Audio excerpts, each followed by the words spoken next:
आज वार्षिक महोत्सव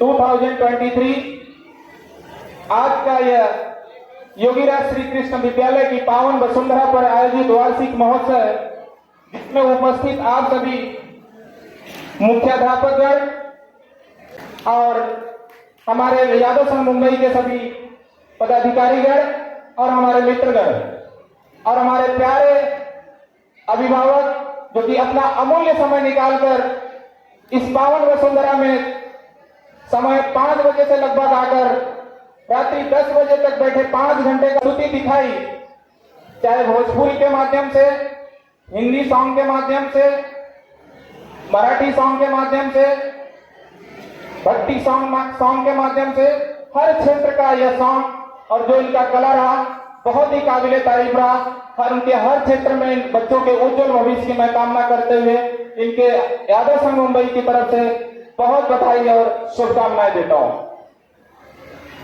जैसा कि यह आज 13 फरवरी 2023 का जो दिन है, विद्यालय का वार्षिक उत्सव रखा गया है।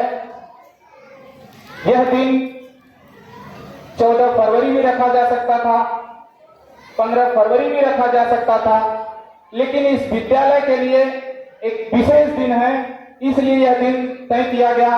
मैं संक्षिप्त में जानकारी देना चाहूंगा आप लोगों को कि यह दिन 13 फरवरी रखा क्यों गया है। प्यारे अभिभावक और हमारे शिक्षकगण, काफी हद तक आप लोगों को यह जानकारी होगी कि हमारे यह 13 फरवरी 1939 के दिन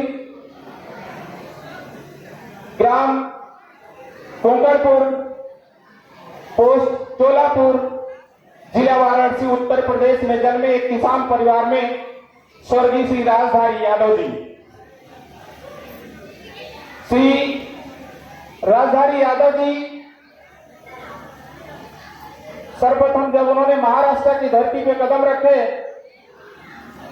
तो उनका पैतृक निवास कुर्ला में रहा करता था और उनके पिताजी का दूध का धंधा था। उस दूध के धंधे में उन्होंने पिताजी का सहयोग किया। तत्पश्चात उन्होंने एक मेटल बॉक्स कंपनी में जॉब किया। मेटल बॉक्स की कंपनी में जॉब करते हुए उन्होंने जब शाम के समय में जब अपना जॉब करके फ्री होते थे, थोड़े दिन समय जॉब करने के बाद तब समझ में आया कि हमें और कहीं जरूरत है, अपने समाज को एकत्रित करने की जरूरत है, समाज को एक नई दिशा देने की जरूरत है।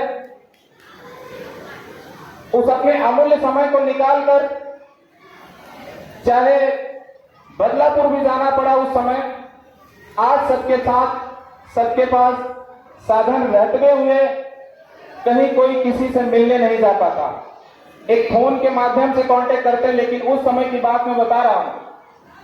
साधन भी रह के ट्रेन के माध्यम से, बस के माध्यम से जाके अपने समाज के लोगों का जोड़ने का प्रयास किया उन्होंने। इस विद्यालय की ये जो कमरे दिख रहे हैं, जो ईंट दिख रही है, जो भी चीज दिख रहा है, उन महान पुरुष जो थे उनका इतना ही, जितना ही कहा जाए उतना कम है। अपने खून और पसीने से समाज को जोड़ा। कई बार समाज को जोड़ने में उन्हें अपमानित भी होना पड़ा और उस अपने अपमान को सम्मान समझते हुए उन्होंने अपने कदमों को आगे बढ़ाते चले गए और उसका मिसाल आज यह विशाल रूपी जो भी है, यह विशाल रूपी आपको जो दिख रहा है उनके किए हुए कर्मों का है। हमें इसको आगे बढ़ाने की जरूरत है।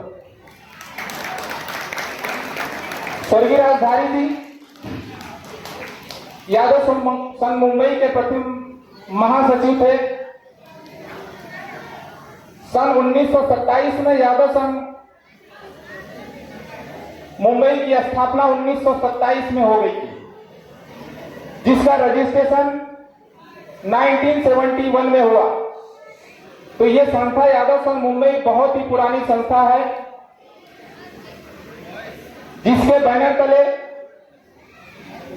जिसके वट वृक्ष के छाया में आज लगभग 125 लोगों ने उसका भरपूर अपने जीवन का निर्वहन कर रहे हैं उसी वट वृक्ष के नीचे।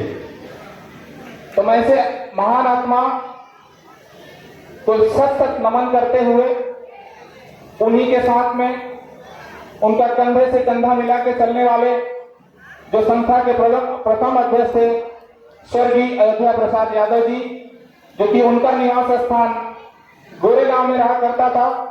दिन भर राजधारी यादव जी जब झोला लेके वो चित्र, कोई बुजुर्ग अगर यहाँ होंगे तो जानते होंगे, मैंने देखा है कई जगह पे वो राइट हैंड साइड में झोला, लेफ्ट हैंड साइड में कंधे पे झोला रख के दिन भर जब थक जाते थे तो कभी कभार अयोध्या प्रसाद यादव के निवास स्थान पर जाते थे और रात्रि की मीटिंग वहीं तय होती थी कि अगले दिन क्या करना है।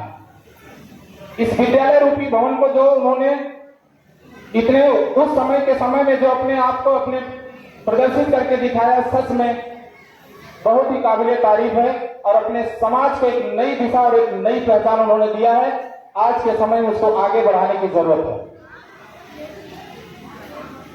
समय बहुत कम है, बोलने के तो आज दिल बहुत खुश था उनके बारे में, समय अभाव होने के कारण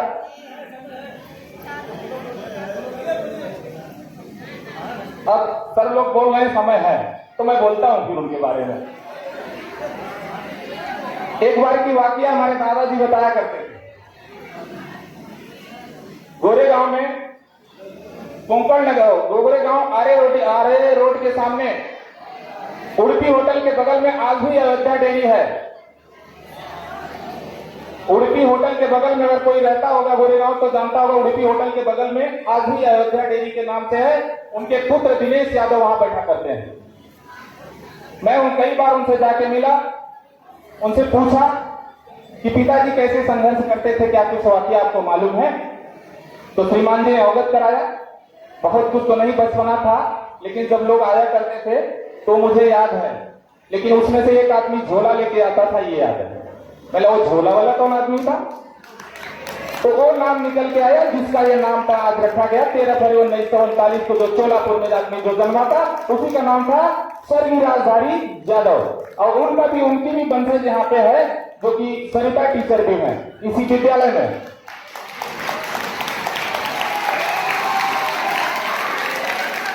तो ऐसा उन्होंने वृक्ष लगाया, उस फल का सब आनंद ले रहे हैं। यादव संघ मुंबई की प्रथम कमेटी में आज के दिन में महज एक आदमी, एक ही पर्सन जीवित है, जो कि आरसी यादव नाम है उनका। उनके सुपुत्र भी इस विद्यालय के बीच में कार्यरत है, जिसका नाम है चंद्रशेखर यादव जी।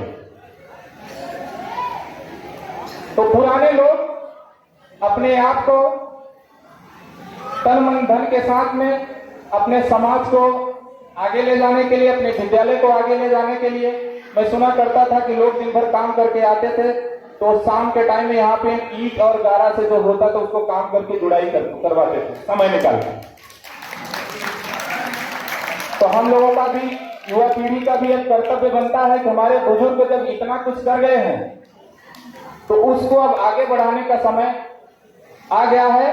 मैंने पिछली बार भी बता चुका था आप लोगों को कि महाराष्ट्र के सीएम श्रीमान शिंदे जी का आज के दिन हम लोग चाह रहे थे आज ही के दिन भूमि पूजन हो जाए, लेकिन किसी कारणवश उनको समय नहीं मिलता, इसके लिए आज यह विद्यालय का भूमि पूजन नहीं हो पाया। अगर उनका समय मिला होता तो आज यहाँ का स्थिति परिस्थिति और कुछ होती और खड़े होने की जगह नहीं रहती, स्क्रीन लगा रहता बाहर। आज हमारे प्यारे अभिभावक भी आए हैं वार्षिकोत्सव में।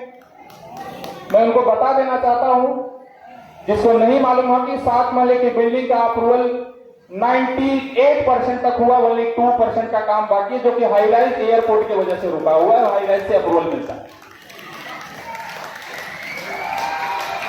ये आने वाले नौनिहाल और भविष्य जो है, शायद इनके कुछ आज ये 3rd माला जो है, हो सकता है 6वें और 7वें माले में बैठ के और आधुनिक व्यवस्था के साथ अपनी शिक्षा ग्रहण कर सकते हैं। तो हमारी प्रबंधन समिति हमेशा यह कार्य करने के लिए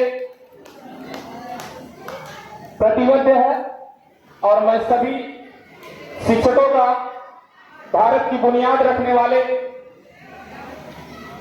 हमारे विद्यालय के सभी शिक्षक, शिक्षिकाएं और शिक्षकेतरगण, आप सभी ने कम समय में, हमको मालूम है आप लोगों को कितना समय मिला है, कम समय में अपने बच्चों को इतने अच्छे से उनको तैयार करके अपने कार्य, उनके कार्य के माध्यम से, किस कला के माध्यम से जो प्रस्तुति हुई है, बहुत ही अच्छा है, बहुत ही अच्छा है, काबिले तारीफ है। मैं प्रबंधन समिति की तरफ से सभी शिक्षकों को, शिक्षिकाओं के, शिक्षकेतर को, सभी को बधाई और धन्यवाद देता हूं कि जो कम समय में इतनी अच्छी प्रस्तुति दी। एक साथ में 8 गाने का रिमिक्स लगा है, बच्चों का देख रहा हूं कि कहीं रुक ही नहीं रहे। तो ये सब तैयारी हुई है, तभी तो बच्चों ने किया है। तो मैं एक बार अभिभावकगण को इतना अमूल्य समय निकाल के आए हैं, मैं विद्यालय की प्रबंधन समिति की तरफ से उन्हें ढेर सारी शुभकामनाएं और बधाई, जो समय निकाले। इसी महत्वपूर्ण शब्दों के साथ मैं अपनी वाणी को विराम देता हूं। सबका धन्यवाद और आभार प्रकट करता हूं।